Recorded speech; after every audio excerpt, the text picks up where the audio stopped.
Queria que você abrisse o livro de Mateus, capítulo 9. Diga Mateus 9. Quem trouxe a sua arma aí? Uau. Vamos lá.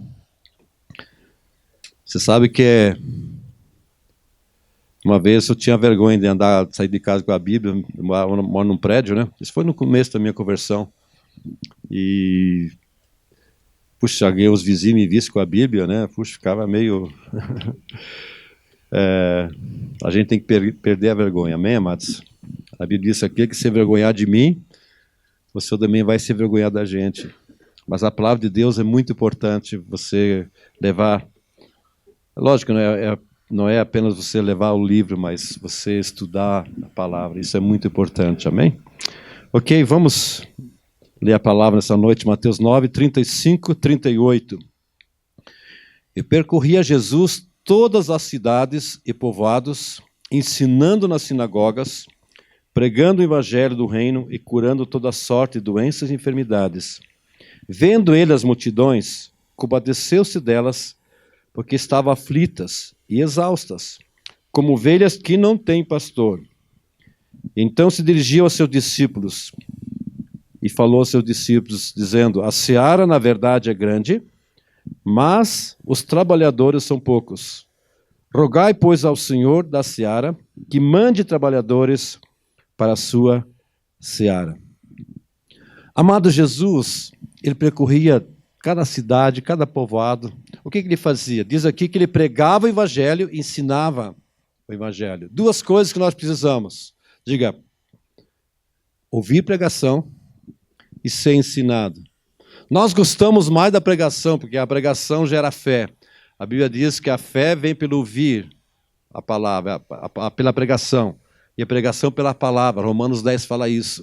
Então nós gostamos daquela palavra que é pregação, e é gostoso. Agora, quantos gostam de ser ensinados? De aprender, trazer mudança, mostrar o caminho. Às vezes a gente não gosta muito. Mas Jesus, ele pregava e ele ensinava. E nós precisamos de ensino. Mas eu quero me reter no versículo 36, que diz: vendo ele as multidões, Jesus compadeceu-se delas. Por que se compadeceu? Porque elas estavam aflitas e exaustas. Amados, Jesus, ele viu as multidões e ele se compadeceu, ele sentiu compaixão pelas pessoas. Se Jesus tinha esse coração, eu creio que nesse tempo Deus quer dar esse coração para cada um de nós, para a sua igreja. Então diga comigo, eu sou igreja, eu sou um filho de Deus, e Deus quer me dar um coração de compaixão também. Há multidões de pessoas, assim como Jesus viu aqui, multidões de pessoas, ele olhou para essas pessoas, ele sentiu compaixão. Assim hoje, há milhares, milhões, uma multidão de pessoas que precisam de compaixão. Pessoas necessitadas, pessoas carentes, pessoas realmente destruídas, famílias destruídas, casamentos destruídos. Há muitas aflições, pessoas exaustas, pessoas aflitas. Jesus, quando olhava para as pessoas, ele via o interior das pessoas, a necessidade das pessoas. Elas estavam aflitas, elas estavam realmente necessitadas. Qual a necessidade das pessoas? Por exemplo, se você vai em lugar alto, tem um lugar alto aqui em Tarsila Costa? Tá, mas digamos que você vai em lugar alto. O que você enxerga sobre a cidade da Tarsila Costa? Vamos lá. Fábrica, casas, que mais? Carros, ruas, pinos. Agora, o que Jesus via? Ele via as pessoas. Ele olhava para as pessoas. Eu creio que quando Jesus olha para uma cidade, digamos da Tarsila Costa, ele vê, quem sabe, maridos discutindo com as esposas, ele vê drogas sendo vendidas, ele vê adolescentes tendo aborto, ele vê realmente pessoas sofrendo no hospital, hospitalizados. O coração de Cristo, ele se angustia, que sabe pela solidão dos idosos, ele sente solidão daqueles idosos, ele se identifica com a luta de cada um, com a necessidade das pessoas, ele se identifica com você, com a sua aflição, com a sua necessidade. Muitas vezes pensamos, será que Deus olha para mim? Será que Deus se importa comigo? Amados, Deus sim, Ele vê sua necessidade. Diga comigo, Deus me vê. Deus me conhece. Ele se identifica comigo. Lá em livro de Lucas 19:10 diz que o Filho do Homem veio buscar e salvar o perdido. As pessoas, elas estão perdidas. Lá em Mateus 18, versículo 10, 14, diz: não desprezeis a qualquer um desses pequeninos, porque eu vos afirmo que os seus anjos dos céus vêm incessantemente à face do meu Pai. Versículo 11 agora: porque o Filho do Homem veio salvar o que estava perdido. As pessoas estão perdidas, as pessoas elas necessitam de salvação. Eu não sei quanto de você, mas quando você olha para as pessoas, não é que nós vamos julgar as pessoas. Ninguém pode dizer, este é salvo, esse não é salvo. Mas você percebe as aflições das pessoas, a necessidade das pessoas. As pessoas necessitam de salvação. Diga comigo, as pessoas necessitam de salvação. Cada pessoa precisa de salvação. Jesus falou, se vocês não crerem em mim, vocês perecerão nos vossos pecados. João 7 fala isso. Então as pessoas, elas necessitam. Elas precisam enxergar a necessidade e ter compaixão. Amados, nós, eu, você, nós precisamos olhar para as pessoas e ter compaixão para as pessoas. Ter compaixão para as pessoas. E sabe por quê, amados? Porque Jesus quer tomar minhas mãos. Jesus quer tomar os teus olhos. Ele toma o meu coração. Então ele começa a tomar minhas mãos e tocar as pessoas. Ele começa a pegar meus olhos e enxergar através de mim. Ele começa a tocar através de mim. Ele usa você e eu. Qual é o agente de Deus nessa terra? A igreja. E quem é a igreja? Somos nós. Eu, você. Nós somos os braços de Jesus, somos as mãos de Jesus. As pessoas, elas vão sentir compaixão através de mim e de você. Quem já aqui foi tocado por alguém? Você veio para Deus porque alguém, quem sabe, abraçou você, tocou você, orou com você, sentiu compaixão de você, não é verdade? Ninguém caiu de paraquedas, mas alguma coisa aconteceu. Alguma ligação aconteceu, de compaixão aconteceu. Então, Deus, Ele tem compaixão através de mim. Diga comigo, Deus, Ele tem compaixão através de mim. Abre Mateus capítulo 25, por favor. Mateus 25, versículo 31 a 46. Essa é uma passagem muito conhecida, onde um dia as pessoas vão chegar diante de Deus, vão dizer, Senhor, Deus vai dizer, olha, vocês vão ficar de fora, porque tive fome, tive sede, tive isso, e não fosse visitar. Vamos ler essa passagem, 31 a 46. Quando vier o Filho do Homem na sua majestade, quando sabe que o Senhor vai vir? Diga, ele vai voltar. Amém? Então, quando vier, não sabemos o dia, mas ele vai vir. E todos os anjos com ele, vai ser um dia glorioso, amém, amados? Imagine o Senhor voltando com a sua glória, com os seus anjos. Vai ser real, um dia vai ser real. E diz que, então, ele vai se assentar no trono da sua glória, e todas as nações serão reunidas na sua presença. Ele separará uns dos outros, como o pastor separa dos cabritos as ovelhas. E porá as ovelhas à sua direita, mas os cabritos à esquerda. Então dirá o rei aos que estiverem à sua direita, vinde, bendito seu meu Pai, entrai na posse do reino que vos está preparado desde a fundação do mundo. Porque tive fome e me deste comer, tive sede e me deste beber, era forasteiro e me hospedastes, estava nu e me vestistes, enfermo e me visitastes, preso e foste ver-me. Então perguntarão os justos, Senhor, quando foi que te vimos com fome, te demos de comer, ou com sede, te demos de beber? E quando te vimos forasteiro, te hospedamos, ou nu e te vestimos? E quando te vimos enfermo ou preso e te fomos visitar? O rei respondendo lhes dirá, em verdade vos afirmo que sempre que o fizestes a um desses meus pequeninos irmãos, a mim o fizestes. Então o rei dirá aos que estiverem à sua esquerda, apartai-vos de mim, malditos, para o fogo eterno, preparado para o diabo e seus anjos. Ai, ai, ai, ai, ai. Porque tive fome e não me deste de comer. Tive sede e não me deste de beber. Sendo forasteiro, não me hospedastes. Estando nu, não me vestistes. Achando-me enfermo e preso, não foste ver-me. E eles lhe perguntarão: Senhor, quando foi que te vimos com fome, com sede, forasteiro, nu, enfermo ou preso, e não te assistimos? Então lhes responderá: em verdade vos digo, que sempre que eu deixaste fazer a um desses mais pequeninos, a mim o deixaste fazer. E irão estes para o castigo eterno, porém os justos para a vida eterna. Amados, esse quadro vai ser real um dia. Quantos querem ir para o lado esquerdo? Eu quero para o lado direito. Você não quer isso? Herdar a vida eterna? Eu quero. Nós somos chamados para herdar a vida eterna, para estar com o Senhor. Mas Jesus fala de algo muito sério aqui, amados, muito importante, que nós precisamos entender. O que essas pessoas viram? Qual é a diferença? Aquele que está do lado esquerdo ou do lado direito? Qual é a diferença dos dois?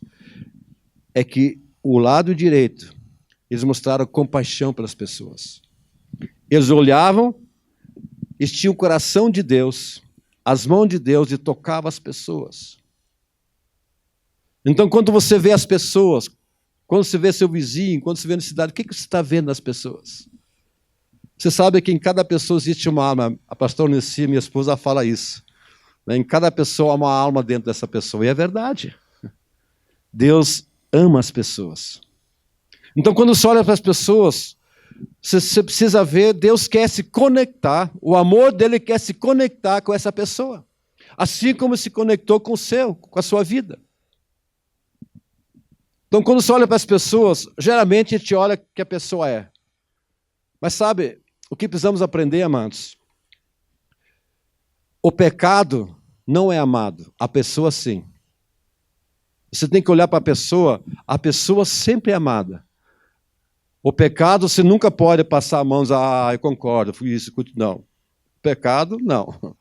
Deus odeia o pecado, Deus não ama o pecado. Mas a pessoa tem que ser amada. Diga comigo, a pessoa sempre é amada. Então, quando você vai ver a pessoa, você tem que fazer a diferença entre o pecado e a pessoa. É lógico, a atitude acompanha a pessoa. Mas você tem que trabalhar com a pessoa. Mas a pessoa é amada, Deus ama a pessoa. Deus ama o pecador, não o pecado. Amém?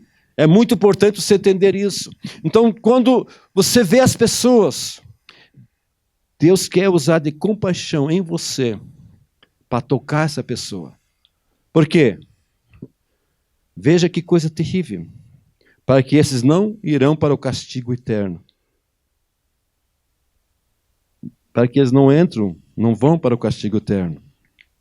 Mas eu creio que um evangelho quieto, calado, não é propósito de Deus. Deus quer que nós proclamamos. Jesus disse lá em Marcos 16,15, ide pregar o evangelho a toda criatura. Ide, sai, pregue, amém? Deus deseja, como vimos antes, de que todos sejam salvos. Timóteo fala isso. Deus deseja que todos sejam salvos. Quando Deus olha para a terra, Ele está vendo as pessoas, e através de Jesus, através da fé em Jesus, Deus quer salvar cada pessoa. Jesus diz: vem. É lógico, as pessoas, muitos negam, né? A palavra de Deus diz em João: veio porque era o seu, mas os seus não o receberam. Eles não receberam, mas a todos quantos o receberam, Deus deu-lhes o poder de serem feitos filhos de Deus. Deus quer salvar as pessoas. Eu creio que são dias de afiar a nossa foice e prepararmos para a maior colheita que Deus quer trazer para a face da terra. Eu creio isso, amados. Deus quer trazer uma grande colheita, porque é o propósito que Deus mandou Jesus. Deus amou o mundo de tal maneira que deu seu Filho para que todo aquele que nele crê não pereça, mas tenha vida eterna. Deus ama cada pessoa. Eu creio que se você fosse o único habitante da terra, não é assim, mas digamos, mesmo assim Deus enviaria Jesus por causa de você. Deus ama as pessoas. Deus quer salvar. Ele veio buscar e salvar o que estava perdido. Ele olhou todos perdidos, todos, Romanos fala isso, né? Todos afastados, longe da presença de Deus.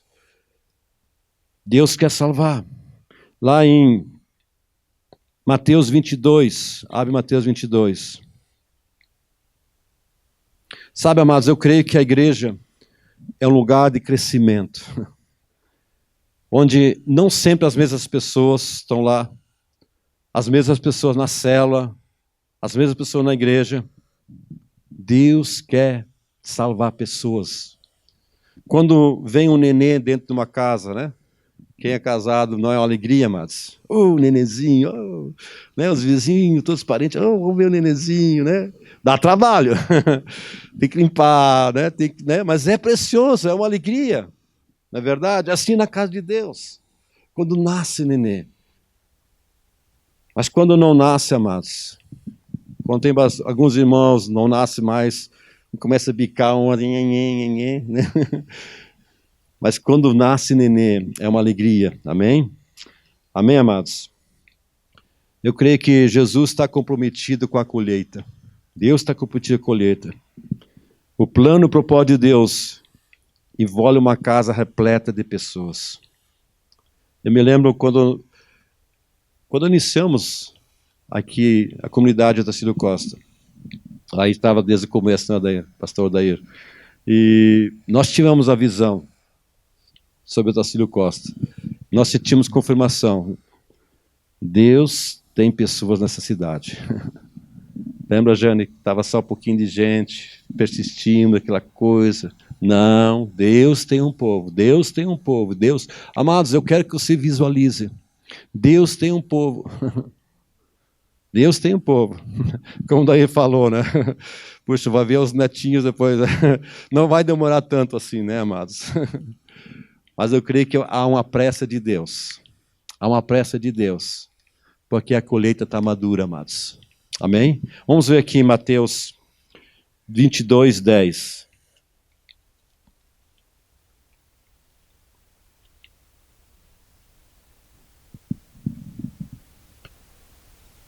Aqui nós vemos a palavra das bodas. O rei mandou convidar as pessoas para as bodas e todos começaram a desculpar. Eu tenho que fazer isso. Né? Aqui no versículo 5 diz: eles, porém, não se importaram e se foram, um para o seu campo, outro para o seu negócio. Muitas pessoas dão desculpa hoje. Eu tenho tanta coisa para fazer. Eu tenho trabalho, eu tenho que cuidar do campo, eu tenho que fazer isso. Eu sei que tem muitas escusas por causa de Jesus, por causa de Deus, da obra de Deus, das coisas de Deus. Muitas pessoas dão desculpa porque as prioridades estão erradas. Eu não sei como é teu coração, mas eu creio que, em primeiro lugar, deve ser o reino de Deus, a justiça. A Bíblia diz: buscar em primeiro lugar o seu reino e a sua justiça. Mas muitas pessoas, elas colocam outras coisas. Não é que não é importante. A Bíblia diz que quem não trabalha não come. Mas hoje existe uma preocupação, uma ansiedade pelo trabalho. Muitas, assim como essas pessoas começaram a dar desculpa. Não posso, tenho que cuidar disso, tenho que cuidar do meu campo. Aquele servo voltou para o rei, contou para o rei, disse que o rei ficou irado, exterminou aquelas pessoas. Então disse ao seu servo: está pronta a festa, mas os convidados não eram dignos. E depois para as cruzilhadas dos caminhos e convidai para as bodas a quantos encontrardes. Diga: quantos encontrardes. Amados, há uma multidão. Há pessoas que estão prontas para você se encontrar com essas pessoas. Você sabe que existem pessoas que elas só vão ter uma chance de salvação a não ser através de você. Senão elas vão perecer. Vão para onde? Para o inferno. Daqui a pouquinho eu vou falar alguns versículos, você vai se assustar. Elas vão perecer, vão estar longe da presença de Deus eternamente. Não vão ser salvas. E elas terão uma chance, a não ser que você se desperte, a não ser que você estenda a tua compaixão. Se bem que é a compaixão de Deus através de você, mas que você permita que essa compaixão flua através de você, o amor de Deus flua através de você e toque essa pessoa. senão elas vão perecer. Pense um pouquinho sobre isso. Você já imaginou chegar lá no céu? Chegar lá na eternidade? É lógico, vai ter uma separação, você não vai se encontrar com as pessoas. Você vai para o céu, você está no céu, as pessoas vão estar lá. Mas lembra a história de Lázaro? O rico e o Lázaro estavam lá, Senhor, manda uma mulher. Manda que Lázaro vai lá. Ele viu Lázaro lá no seio do Pai.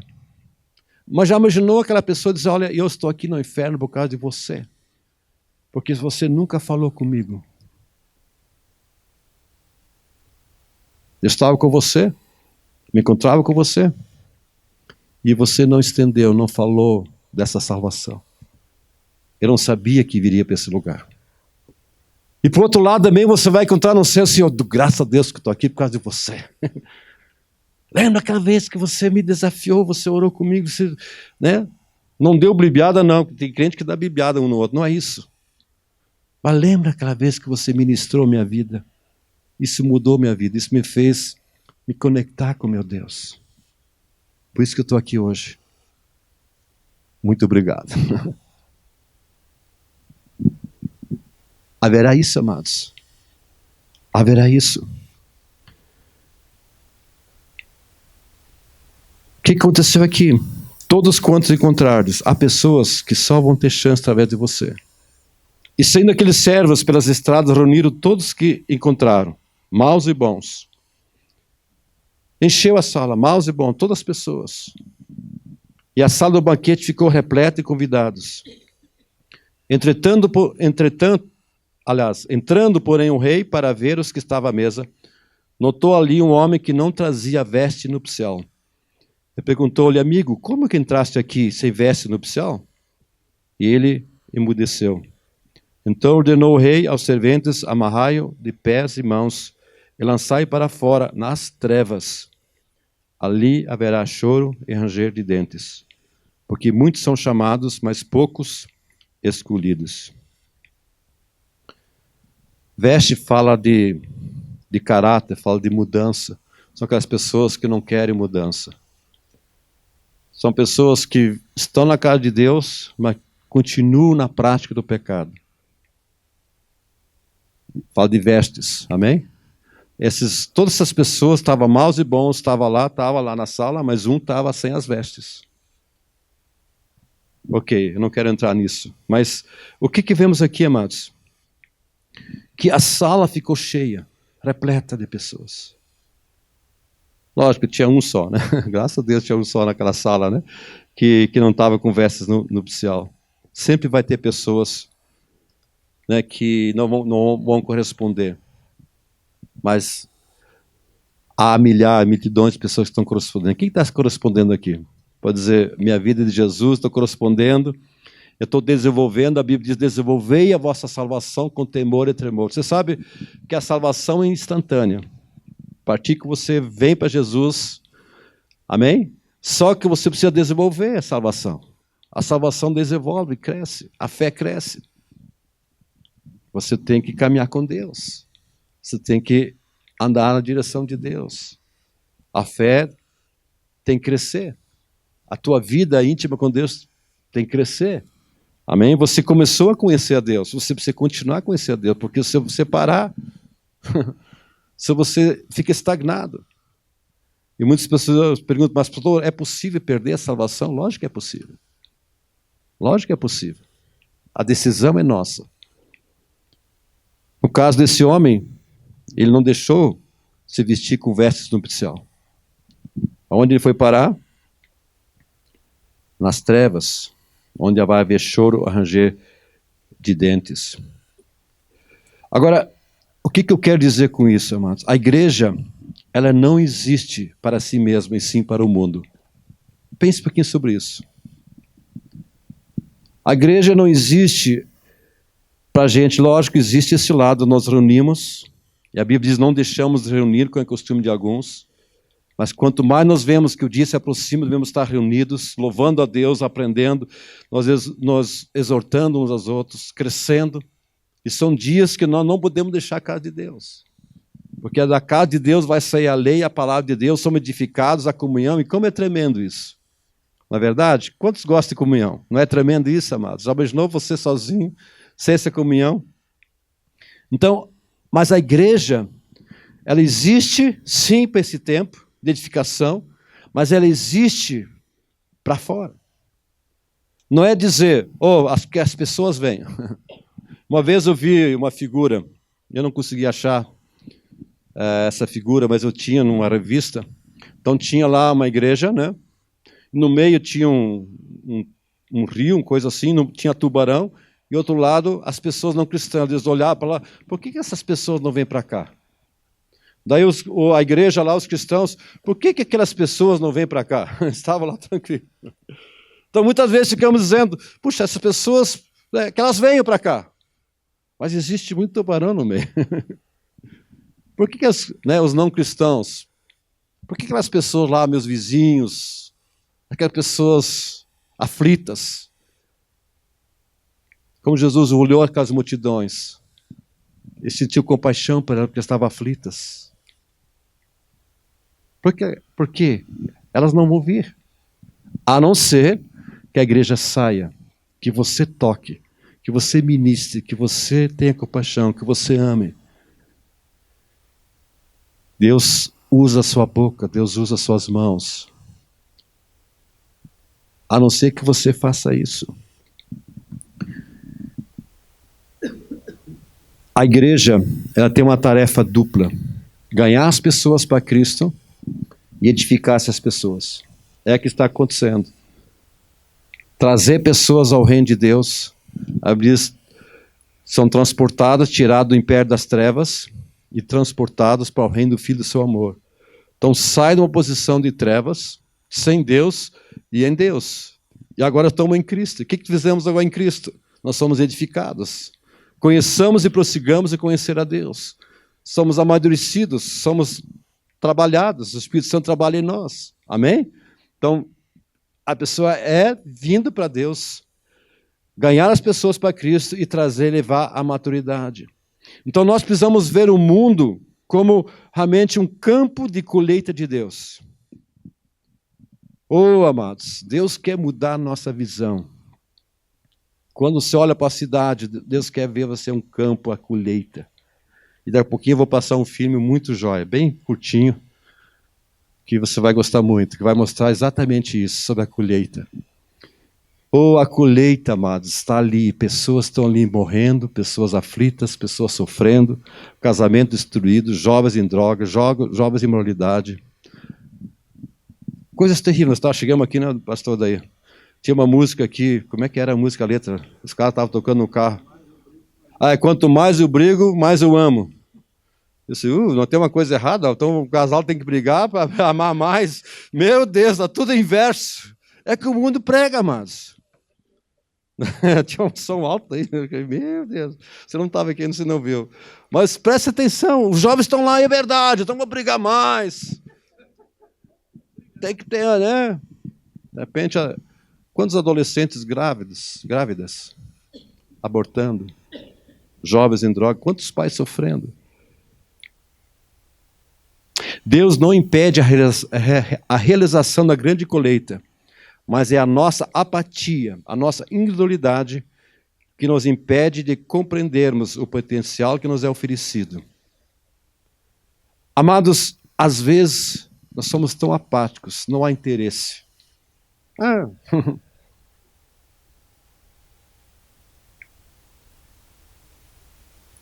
Atos diz: recebereis poder ao descer sobre vós o meu Espírito, e sereis o quê? Qual é o propósito do Espírito Santo? Sereis minhas testemunhas. Testemunhas. É lógico, o Espírito Santo tem várias funções, é uma pessoa. Mas o propósito é que você receba poder, graça, para ser testemunha. Testemunha de quem? De Jesus, da obra dele. Que você não se cale. Amém? Receberei poder. Você sabe que a palavra de Deus, ela fala que nações verão a luz do Senhor. A palavra de Deus diz em Isaías 2, que muitas pessoas virão e dirão: vamos à casa do Senhor para que nos ensine os seus caminhos, porque de lá sairá a lei e a palavra do Senhor. Vinde, vamos à casa do Senhor. Amados, há pessoas que estão prontas. Prontas. E nós precisamos sair da nossa apatia. Eu creio que cidades inteiras poderão ser transformadas pelo Evangelho. Existe uma cidade, o Lucas vai no fim do mês para lá, é um pastor, eu conheço só de vista, assim, eu nunca conversei com ele, já tive presente, uma cidade interior, aqui do Paraná, Laranjeiras do Sul. 6 anos, 7 anos tem a igreja. Parece que é isso, ou menos, não sei. Mas em torno de 6 anos. Ele tem uma igreja é uma cidade de 20 mil habitantes, já tem 6 mil pessoas. 6 mil pessoas. E o Lucas encontrou com ele, acho que a última vez que foi nos Estados Unidos lá, e ele contou a experiência deles, e ele perguntou: escuta, qual é o segredo disso? Disse: olha, não tem segredo. Eu senti o coração de Deus, que o desejo de Deus, que Deus ama as pessoas. Deus quer salvar as pessoas. Isso está no meu coração. Se Deus tem esse desejo, se é a vontade de Deus, eu também quero. Eu também vou fazer isso. Então, o que está acontecendo? Ele assimilou isso. Desejo de Deus que todos sejam salvos. Deus está vendo o coração das pessoas, a alma das pessoas. Deus quer salvar as pessoas. Deus se importa com as pessoas. E aquela igreja vai crescer. Ele vai agora no fim do mês ir lá. O pastor convidou ele, vai 1 em 2 lá. Ele vai estar um tempo com eles. Você sabe, amados, é teu coração de Deus. Qual é o desejo de Deus? Qual é a vontade de Deus? Os campos estão maduros e prontos, mas a foice precisa ser lançada para a colheita. Estão maduros. Muitas vezes há atitudes negativas que realmente impedem que nós façamos essa colheita eficaz que Deus quer trazer. Amém, amados? Precisamos tirar essas atitudes. 1 Timóteo 2,4 1 Timóteo 2,4 diz: o qual deseja... Está lá? Ok, vamos por aqui. O qual deseja que todos os homens sejam salvos e cheguem ao pleno conhecimento da verdade. Qual o desejo de Deus? O qual deseja que todos, diga todos, não só você, não só eu, todos, seus parentes, sua família, seus pais, seus irmãos, seus vizinhos, todos. É lógico, nem todos, então, mas Deus deseja. É interessante que Deus fala para Timóteo que devemos orar para todas as pessoas. Deus começa aliás, Paulo fala para Timóteo, versículo 2:1, antes de tudo, pois exorto, que se usa a prática, diga a prática. É uma prática de súplicas, orações, intercessões, de graça em favor de todos os homens. Todos. Quando fala de homem, fala que inclui das mulheres também. Amém? Porque desejo de Deus que todos sejam salvos. Comece a orar. Você está orando para alguém? Para sua família? Seus vizinhos, não sei quem. Você está orando para alguém, você tem o coração de Deus, tu deseja salvar essa pessoa. Eu vou começar a orar, a interceder. Você sabe o que o diabo faz? A Bíblia diz que o inimigo cega o entendimento das pessoas para que não resplandeça a luz do conhecimento da glória de Deus. Então ele impede que entendimento, a revelação venha no coração das pessoas, porque uma vez vendo a luz de Deus, o entendimento de Deus, o inimigo tira o entendimento. Você tem que começar a orar: Senhor, te quebra as trevas, aquilo que prende a mente dessa pessoa, do meu marido, da minha esposa, meus filhos. Comece a interceder. Eu creio que cada um de nós que estamos aqui é fruto de oração. Se você me conhecia quando era jovem, você nunca ia imaginar que eu estaria aqui um dia pregando o Evangelho. Nunca. Eu era o primeiro a chegar na boate e o último a sair. Deixa eu confessar um pouquinho. Tinha um cabelo aqui assim, amados. Terrível. Me lembro uma vez, o Tarcísio Costa fazia baile aqui, não fazia? Não, sei lá, vinha com os amigos, quase apanhamos aqui, tivemos que ser fugidos. Do mundo era assim, né? O pessoal ficou com raiva de nós porque mexemos com as meninas dos rapazes aí, tivemos que furar o pneu, 2 pneus do carro, fugimos assim mesmo, não ia apanhar. Mas era terrível. Mas sabe o que acontecia? Eu chegava em casa, tinha uma Bíblia no meu travesseiro. Eu tinha uma raiva dessa Bíblia, pegava, que Bíblia nada, não quero isso aí. A Bíblia diz que nós éramos inimigos de Deus. E era mesmo. Mas tinha alguém que orava para mim. Orava. Minha mãe orava. Orava. Oh, como é importante isso. Você está entendendo, amado? Você está entendendo? Deus deseja que todos sejam salvos, não importa. Se é cabeludo, não é cabeludo, se é aquele cabelo meio esquisito, né? Me lembro uma história, né?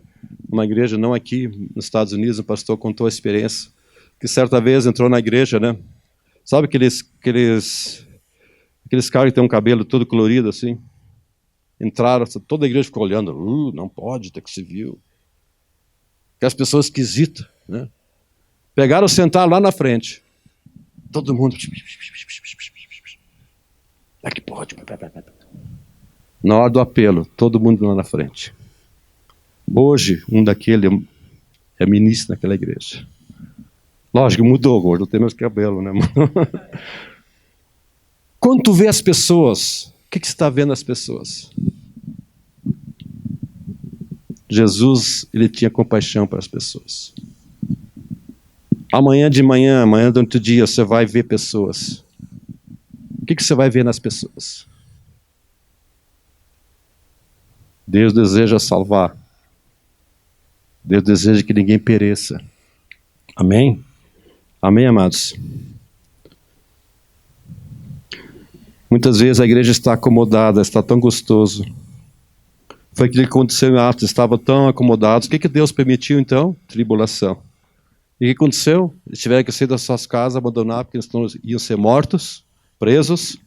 E diz que foram dispersos, chegaram em outra cidade, Antioquia. Mas chegaram lá, começaram a pregar, não importava. Anunciar a palavra do Senhor, e muitos se converteram. Tanto que os apóstolos viram o que estava acontecendo lá, mandaram 2 apóstolos lá, discípulos lá. Diz lá que chegando lá, vendo a graça de Deus, exortava a todos que permanecessem firmes no Senhor. Deus não quer que envie a tribulação. Sabe que Deus precisa mandar a tribulação para a gente acordar? Para a gente abrir o olho? Deus não quer isso. Eu quero mostrar algo aqui em João 4, por favor. Abre João 4, 35. João 4, 35 a 38.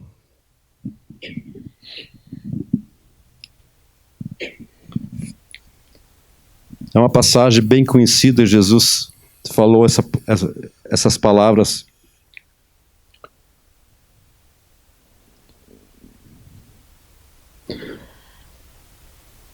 Não dizeis vós que ainda há 4 meses até a ceifa? Eu, porém, vos digo, erguei vossos olhos e vede os campos, pois já branquejam para a ceifa. O ceifeiro recebe desde já a recompensa e entesoura seu fruto para a vida eterna.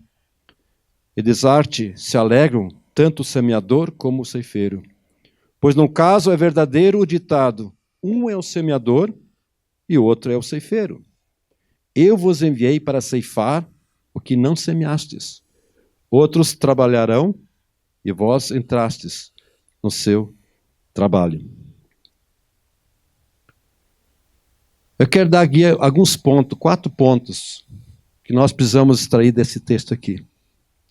O primeiro ponto é que a colheita precisa ser apanhada continuamente. Diga continuamente. Versículo 35 diz, não dizeis vós que ainda há 4 meses até a ceifa. Quando sabe que a colheita tem um tempo de... Aliás, quando você semeia, tem um tempo para ser colhido. Ela cresce e tem um tempo exato. Se passar aquele tempo, ela morre. Não tem. Só que você planta, depois semeia de novo, colhe de novo. Não é assim, amados? Assim no reino de Deus, você não apenas semeia uma vez, mas é continuamente, ela tem que ser colhida. Diga continuamente. Sempre há mais pessoas. Quem sabe você tem evangelizado a pessoa, tem falado de Jesus para a pessoa, tem orado, mas você tem, puxa, que bom, né? Tá bom. Não, há mais, diga há mais. Há mais pessoas. É o desejo de Deus. Deus não quer que elas pereçam. Deus quer salvar as pessoas, há mais. Então a colheita precisa ser colhida continuamente. Segundo ponto, a colheita precisa ser visualizada. Aqui o versículo 35 diz: erguei vossos olhos e vede os campos, pois já branquejam para a ceifa. Você tem que perceber, olhar. Não existe pessoa assim que precisa de salvação. Ah, mas já falei para alguém. Continua. Não correspondeu, continua. Mas haverá pessoas que vão corresponder. Deus mesmo vai se conectar com essa pessoa. Sabe o que me dá tranquilidade, amados? Não sou eu, mas é o Espírito Santo. Ele convence do pecado, da justiça e do juízo. Então faz assim. Não é bom isso, amados? Não dá um descanso? Mas não é dizer, mas então Deus, é Ele que vai, dele que faz. Não, Ele usa você, Ele usa as tuas mãos, Ele usa a tua boca, usa os teus pés, Ele usa você. Mas Ele, através de você, o Espírito Santo em você, vai ministrar essa pessoa. E o Espírito Santo vai convencer. Através do amor, através da compaixão. Porque Deus deseja fazer isso, Deus que opera isso. Mas você precisa visualizar, olhar para as pessoas e dizer, Senhor, se essa pessoa não for salva, ela vai perecer. Ela necessita de salvação. Ela necessita de ti. Sabe quando Deus olhou para a terra no Romanos, deixa eu abrir Romanos.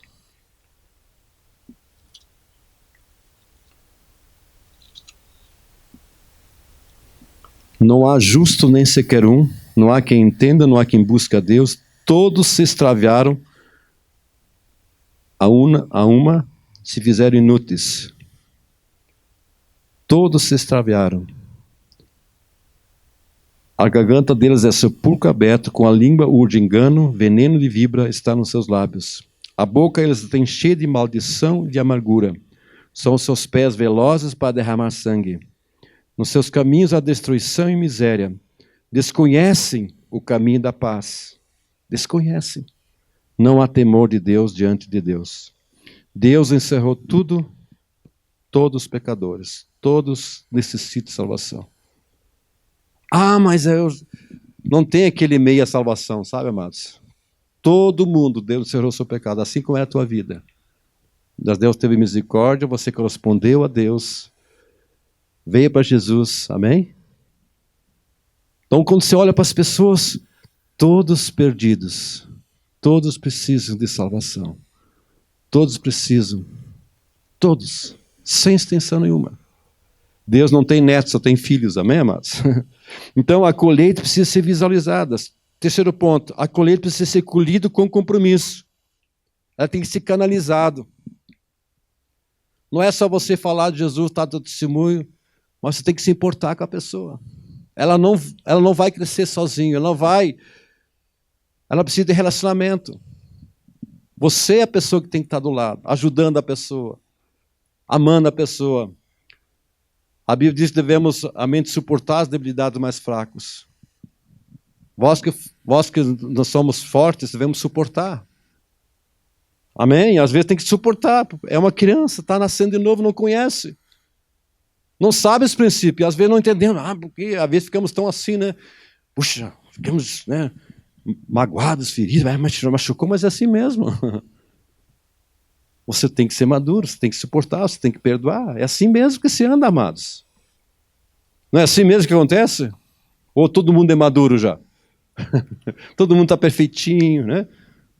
Era tão bom se o ano chegasse com uma varinha mágica assim, tchum, mudadinho, prontinho. Está pronto para ir para os céus, né? Puxa, mas não é assim. A gente sabe que Deus trabalha. Toda a Escritura é útil para o ensino, para a correção, para a educação e a justiça. A palavra de Deus, ela tem um processo na nossa vida, ela limpa, ela transforma a nossa vida. À medida que você vai ouvindo a palavra de Deus, recebendo os ensinos de Deus, você é mudado, transformado. Nós vamos ter um seminário, por exemplo, agora. Sentimos muito em fazer seminário sobre educação de filhos. O maior conflito hoje é família, casamento, pais, filhos, filhos, pais. Eu creio que Deus quer trazer famílias fortes, porque famílias fortes é uma igreja forte. Então vai ser um seminário muito bom. Quem é pai vai falar sobre os pais, família. Eu quero convidar vocês que vocês vão mesmo. Ah, mas não tenho filho. Vai sim mesmo, você vai aprender, vai ensinar para os outros. Porque o maior conflito que está havendo hoje, o maior ataque é na área da família. Casamento, destruição, filhos. O mundo está ali. O mundo está ali. As drogas estão ali. O sexo está aí. Filosofias estão ali. E seus pais não tiverem princípios, como educar os filhos, como ensinar seus filhos, eles vão se perder, uma geração vai se perder. Então, precisa ser canalizado, conduzido, ajudado essa pessoa, canaliza as pessoas. Ela não sabe o que fazer na vida. Ela não sabe como orar, ela não sabe fazer nada. Nós temos que ser pacientes, não ganhem com essas pessoas, ajudar essas pessoas. Amém? Amém? Então diga, compromisso. Canalizar as pessoas, ajudar as pessoas. Elas não vão crescer sozinho. Amém? Outro ponto, precisa ser colhido sem demora. Se não é colhido, já está pronto. Se você planta soja ou trigo, sei lá, milho, sei lá, faz uma roça, no tempo certo tem que ser colhido, não é verdade? Porque senão se perde. Tudo aquilo que você plantou, perde, porque deixou passar o tempo da colheita. E muitas pessoas estão se perdendo. Por quê? Porque a igreja está calada. Apática. Por isso que eu falei antes, Deus quer despertar nossas vidas. Olhar para as pessoas. E Deus quer trazer compaixão para essas pessoas. Salvar essas pessoas, tocar essas pessoas. Senão elas vão perecer. E há pessoas prontas, amados. Há pessoas que só estão esperando. Como eu falei antes, elas só vão ter oportunidade, a não ser através da minha vida, através da sua vida. Pense um pouquinho sobre isso. Quem sabe essa pessoa que trabalha com você, que estuda com você, quem sabe o seu vizinho lá, ela só vai ter oportunidade, a não ser através de você. Você é um filho, uma filha de Deus. Então imagine a responsabilidade que Deus coloca sobre a igreja, sobre nossas vidas. Já estão prontos para a colheita. Isso mostra que não podemos deixar a colheita para amanhã. Não podemos nos esquivar de nenhuma oportunidade. A Bíblia diz aproveitar as oportunidades. A Bíblia fala isso. Sabe por que às vezes temos indiferença para com o perdido? Porque às vezes não entendemos ou somos ignorantes em qual é o estado eterno dessas pessoas. Qual é o estado eterno dessas pessoas? Efésios 2:1 fala, eu quero ver alguns versículos. Uau, escute depressa, mas amém? Vamos depressa. Efésios 2:1, vamos lá. Ele nos deu vida, estando vós mortos. Qual é o estado das pessoas? Espiritualmente morto, nos delitos, nos pecados. Esse é o estado das pessoas. É um estado de perdido. Perdido. Estava perdido e foi achado. Esse é o estado das pessoas. Estão perdidas, estão mortas espiritualmente, sem vida, sem Deus. Lucas 15:32. Qual é o estado das pessoas? Eu quero ler bem rápido, quero passar esse fim bem rápido, temos a ceia. Entretanto, era preciso que nós regozijássemos e nós alegrássemos, porque esse teu irmão estava morto e reviveu, estava perdido e foi achado. Morto, reviveu. Perdido, foi achado. Mateus 25, 41. Está lá, querido? Mateus 25, 41. Então dirá aos que estiverem à sua esquerda: apartai-vos de mim, malditos, para o fogo eterno. Qual o destino das pessoas sem Deus, sem a salvação? Fogo eterno. Uau, uau, uau. Mateus 10, 28. 10, 28. E não temais os que matam o corpo e não pode matar a alma. Temei antes aquele que pode fazer perecer no inferno, tanto a alma como o corpo. 2 Tessalonicenses 1, 9. Mais 2 versículos eu vou encerrar. Tem muito mais coisa, mas eu só quero mostrar o estado das pessoas, os quais sofrerão como castigo a perdição eterna, banidos da face do Senhor e da glória do seu poder. E Judas é um capítulo só. Judas, versículo 22 e 23. Judas, versículo 22. Apiedai-vos. A minha palavra diz: compadecei-vos de alguns que estão na dúvida. Versículo 23. E salvai-os, arrebatando-os do fogo. E de outros tem misericórdia com temor. O que a palavra de Deus está dizendo? Compadecei. Salvai-os, tirando do inferno. Está falando para quem? Para mim e para você. Não é você dizer: você vai para o inferno. Não é isso. Mas ter misericórdia, compaixão pelas pessoas. Então, quando você vai olhar para as pessoas, você não vai ver apenas uma pessoa ali, mas uma pessoa que Deus ama. Deus quer conectar o amor dele para essa pessoa. Assim como conectou o amor de Deus com você, Deus quer conectar com cada pessoa lá fora. Mas é a igreja. Veio mais um versículo, mas eu não... Só o último, amém? Efésios, para que pela igreja, diga pela igreja, versículo Efésios 3:10, para que pela igreja a multiforme sabedoria de Deus se torne conhecida agora dos principados potestades nos lugares celestiais, segundo o eterno propósito que estabeleceu em Cristo Jesus, nosso Senhor, para que pela igreja, diga igreja, somos nós, são pessoas, não é esse lugar aqui, é aquele lugar que nós reunimos. Então não é aquele lugar lá, esse aqui, não. Lá é apenas o lugar onde a igreja se reúne. O que quer dizer a palavra igreja? A igreja quer dizer os chamados para fora. A palavra igreja que fala sobre isso. Chamados para fora de onde? Chamado para fora das trevas, agora estão em Cristo. Isso é a igreja. Nasceram de novo. Amém? Pela igreja, através de você. A igreja não pode ficar nas quatro paredes aqui. É tão bom de louvar a Deus, é gostoso estar reunido. É bom, e precisamos fazer isso. A igreja se reúne, não deixando de congregar. Precisamos fazer isso. A prioridade é isso. Mas nós precisamos olhar para fora. Deus ama as pessoas, Deus quer salvar as pessoas. Deus deseja que todos sejam salvos. A colheita está pronta, amados. E nós precisamos estar percebidos dessas pessoas ao nosso redor, ok? Eu quero passar um filme. Acho que alguém podia tirar isso aqui para ver melhor, apagar as luzes. Amém? Preste bem atenção, são 15 minutos, tá? É bem rápido.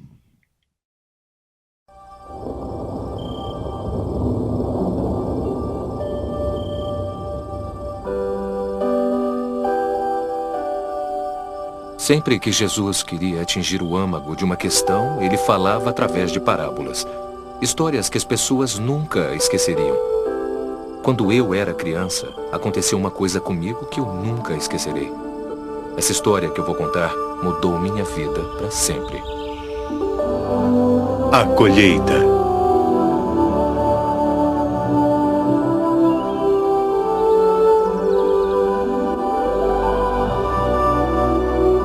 Inspirado numa história verdadeira. Versão brasileira, Alamo.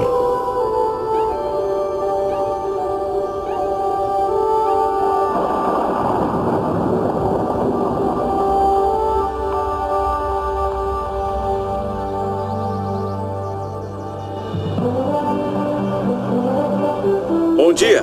Obrigado por estarem conosco esta manhã. Espero que tenham dormido bem essa noite, porque eu dormi muito bem. A chuva de ontem foi exatamente o que precisávamos. O tempo hoje está bom e, se permanecer assim, nós teremos uma colheita maravilhosa. Muito bem, amigos. Continuem conosco. Voltaremos em breve. Espero que todos tenham um ótimo dia. Crescer na fazenda foi uma grande experiência. Meu pai, minha mãe, meus irmãos, nós fazíamos tudo juntos. Trabalhávamos duro no campo o dia inteiro, enquanto minha mãe preparava verdadeiros banquetes. Senhor, agradecemos pelas bênçãos concedidas, assim como pela comida que o Senhor nos deu. Amém. Amém. Vamos começar. Jerry, me passa o purê de batatas.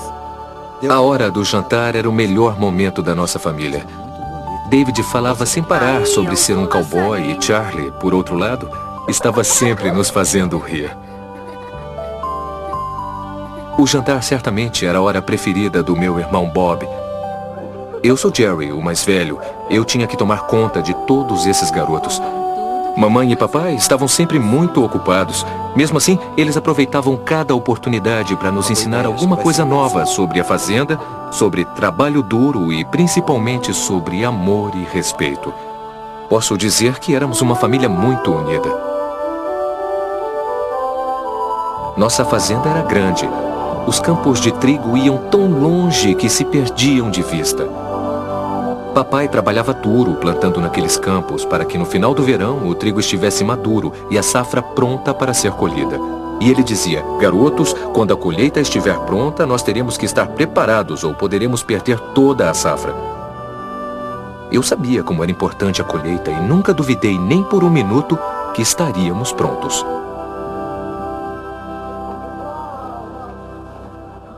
Mas não era tempo de colheita ainda e na fazenda nós tínhamos muitos outros trabalhos para nos ocupar, como selar os animais e levar o gado para o pasto do sul.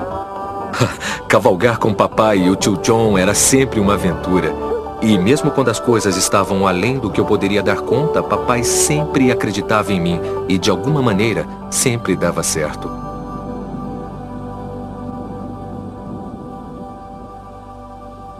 Uma vez que o serviço estava pronto, antes de voltarmos para casa, nós conversávamos, como homens, sobre o trabalho pesado, bons amigos e, é claro, sobre a colheita. Eu nunca deixava aquele pasto sem aprender alguma coisa importante com o meu pai e nunca deixava de levar alguma coisa especial para a mamãe.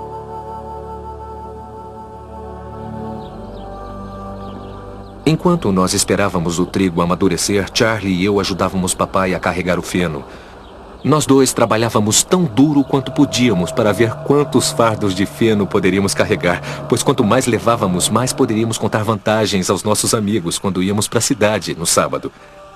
Eu me lembro bem desse dia. Era um dia muito quente, mais quente do que o normal, mesmo para um dia de verão. E apesar de meu pai não ter se queixado, eu sabia que ele estava tendo uma daquelas dores de cabeça. Tudo bem, pai. Quando acabávamos de levar o feno, íamos direto trabalhar na colheitadeira para que ficasse pronta para a colheita. Sempre me maravilhava diante do quanto o papai podia fazer e eu trabalhava bem do lado dele.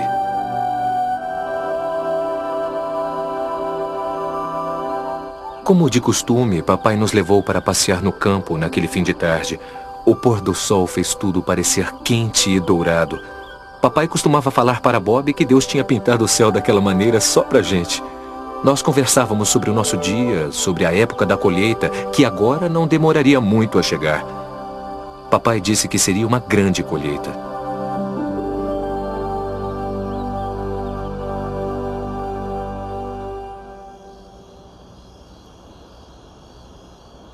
Foi um dia longo e eu dormi um sono pesado naquela noite. Tão pesado que eu não escutei o que estava acontecendo dentro da nossa casa.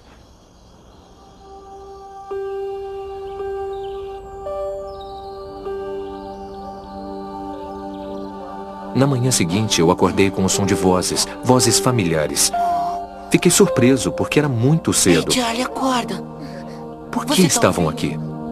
O que está acontecendo lá? Eu pensei, o que está acontecendo? Nada, vamos lá. Volto logo. Sim. Escutei mamãe e vovó conversando em voz baixa. Então, mamãe nos chamou. Jerry, Charlie. Dave, preciso falar com vocês. Aconteceu uma coisa com seu pai. Eu olhei nos olhos dela e sabia que era uma coisa ruim. Na noite passada, ele ficou muito doente. Nós tentamos ajudá-lo, mas não havia nada que pudéssemos fazer. Ele acabou morrendo. Meu pai se foi.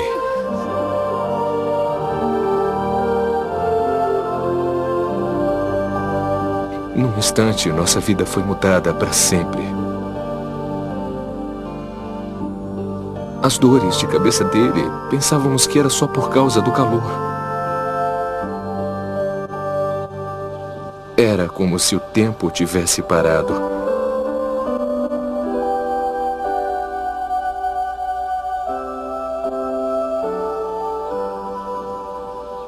Foi tão doloroso que eu pensei que a dor nunca mais passaria. Senhor, sabes que este momento é muito difícil para nós, mas te agradecemos muito por estar aqui conosco.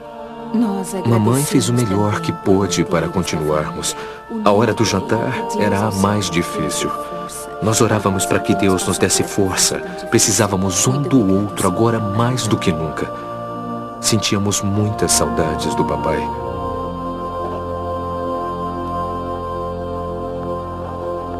Nos dias seguintes, nós ficamos ocupados demais.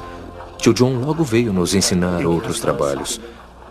Cada um de nós fazia a sua parte. Até nossa amiga Amy veio nos ajudar. Andávamos pelo campo e conversávamos, tentando achar algum sentido em tudo aquilo. Eu me lembro muito bem que quando seu pai... Foi Amy que me lembrou que quando meu pai precisava de ajuda, ele orava.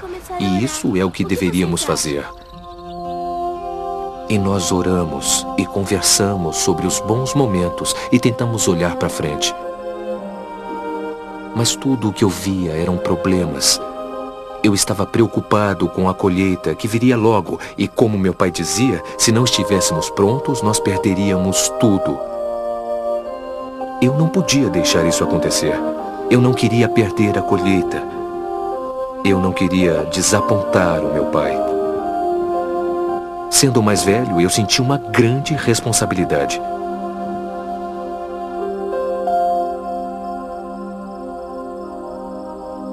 Pela primeira vez na minha vida, eu estava realmente com medo. Eu orei a Deus para que mandasse alguém para ajudar. Pensei que as coisas iriam melhorar, mas só pareciam piorar. O tempo ficou quente, muito quente, e o trigo amadureceu mais rápido do que se esperava. Meus piores medos estavam diante de mim. Sem papai, não tinha ninguém para trabalhar no campo. Foi difícil, mas mamãe e nós não parávamos de orar.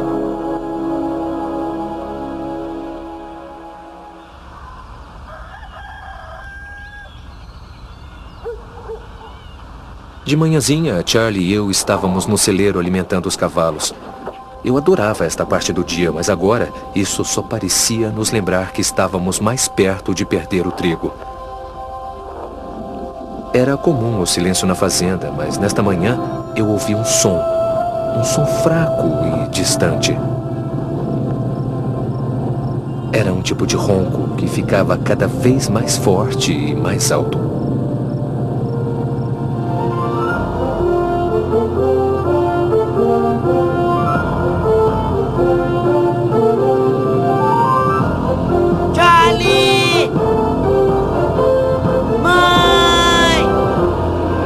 Eu mal podia acreditar no que via. Estamos chegando na fazenda. Uma atrás da outra, grandes, enormes colheitadeiras. Venham Parecia que o mundo inteiro estava vindo para nossa fazenda. Olha só! Aqui! Vem aqui!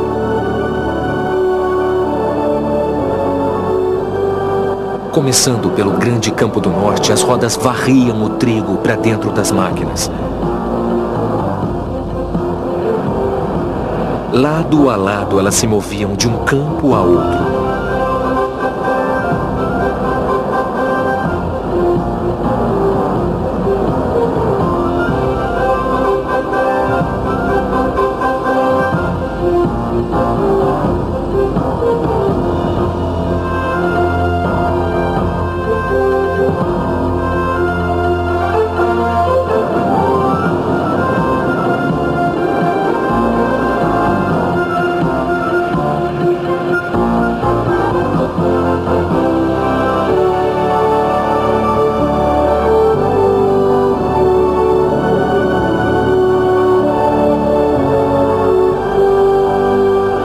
Enquanto eu via as máquinas descarregando trigo dourado, eu lembrei do papai e das minhas orações, e então eu entendi que não estava sozinho. Todas essas pessoas tinham seus próprios trabalhos para fazer, mas vieram nos ajudar.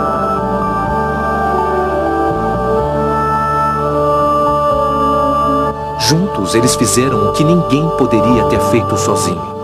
Em um dia, eles fizeram toda a colheita.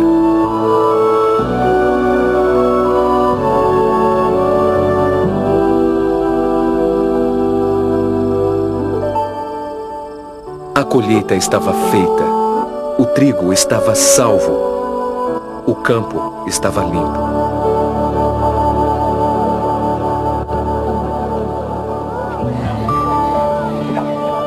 Depois as famílias se reuniram na parte norte da fazenda para o maior banquete que jamais tinha visto. Eu fiquei maravilhado com a quantidade de pessoas que vieram nos ajudar. Era hora de celebrar.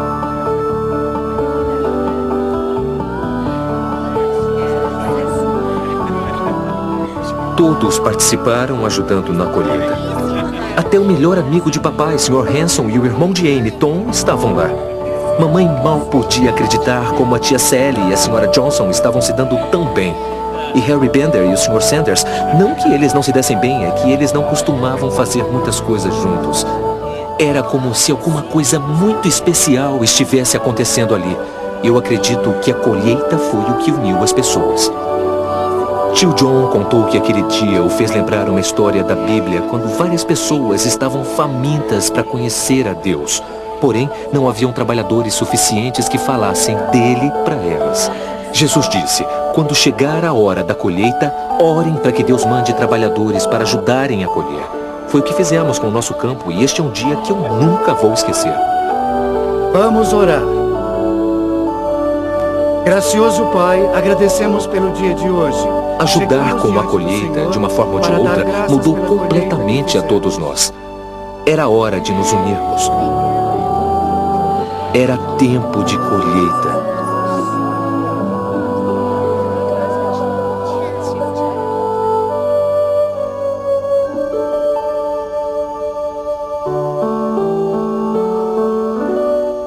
Eu até hoje vou à fazenda e ando pelo campo assim como eu fazia quando eu era criança. Estes campos foram meu mundo e as coisas que Deus me ensinou naquele verão, quando vi todos se unirem para colher o nosso trigo, ficarão comigo para o resto da minha vida. Agora eu entendo a lição da colheita. Existe um outro campo, o campo de Deus, cheio de pessoas que estão prontas. Da mesma maneira que a minha família orou para que alguém viesse nos ajudar a fazer a colheita, pessoas no mundo todo oram para que outras pessoas as ajudem a fazer a colheita espiritual nas suas terras, nas suas cidades, nas suas escolas. Para todo lugar que eu olho, eu vejo pessoas perdidas sem a mensagem do amor de Jesus Cristo. E a urgência que sentimos na nossa fazenda é a mesma urgência que existe hoje.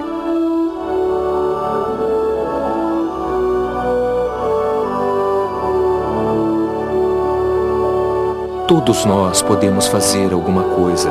Nós podemos orar, investir, falar de Jesus a um amigo, até mesmo ir para outra terra. Este pode ser o maior tempo de colheita espiritual da história e por isso mesmo, todos somos necessários. É hora de nos unirmos. E eu lhes digo, abram os olhos e vejam os campos. Eles estão maduros para a colheita. É tempo de colheita. Hoje Jerry e David são homens de negócios vivendo em Colorado e Montana. Bob é um pastor na Califórnia. Charlie está envolvido em missões no mundo todo.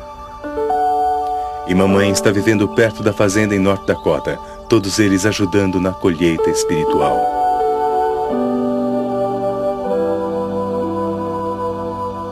E você? Como você estará envolvido nesta colheita?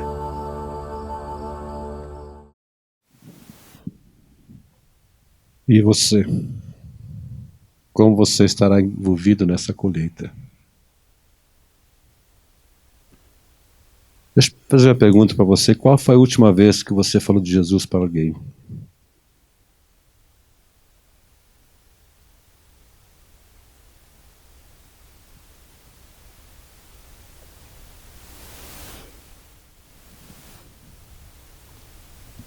Qual foi a pessoa que você diz, essa pessoa está na minha célula, está na igreja, porque a compaixão de Deus fluiu através de mim, tocou essa pessoa. Deus olha, vê as pessoas nessa cidade. Deus não vê a fábrica, não vê essas coisas, porque essas coisas, se nada vai levar, nada vai trazer. Mas Deus olha as pessoas, Ele quer salvar. Ele veio buscar e salvar o perdido. Gostaria que você ficasse em pé, por favor.